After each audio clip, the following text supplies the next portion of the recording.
Bonjour, je m'appelle Marc-Antoine et je suis CTO chez Conto. La stack chez Conto, en back-end, c'est du Go et du Ruby. En front, on est sur de l'Ember. En mobile, on est natif, donc Swift et Kotlin. Pour ce qui est de data engineering, on est sur du Python. Et enfin, sur l'infra, c'est du Kubernetes qui est hébergé sur les services AWS. On a deux challenges techniques principaux chez Conto. Le premier, c'est un enjeu de scalabilité. Donc on gère des volumes de transactions qui sont énormes et qui sont en train de croître de manière exponentielle parce que le business est en train de grossir à cette vitesse-là.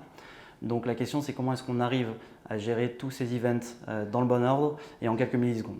Le second enjeu qu'on a, c'est des enjeux de sécurité. On gère des flux bancaires, donc on a évidemment des questions de sécurité. Donc ça tire des questions notamment comme comment est-ce qu'on arrive à détecter des activités frauduleuses en temps direct. Et donc derrière, on a des questions de machine learning qui se posent. Le premier point chez Conto, c'est qu'on essaye de distinguer des modèles traditionnels. Les modèles agiles, par exemple, on essaye vraiment de créer notre propre voie.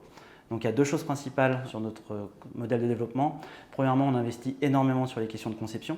Donc en amont, on donne énormément de temps aux développeurs pour réussir à concevoir leur architecture avant de foncer dans le développement. Ça, c'est le premier point. Le second point, c'est qu'on essaie de donner énormément de visibilité sur les projets en cours et les projets à venir. Ça permet premièrement de donner du temps aux personnes qui vont travailler dessus pour commencer à savoir ce sur quoi elles vont pouvoir avancer. Et deuxièmement, ça permet de créer énormément de teamwork entre les différentes équipes. Si je devais convaincre un candidat de venir chez nous, je dirais trois choses. Premièrement, on a des challenges techniques qui sont passionnants. Deuxièmement, on a un environnement dans lequel on apprend en permanence. Et troisièmement, on est entouré de personnes qui ont un très gros niveau et le niveau général de la team est vraiment très très bon.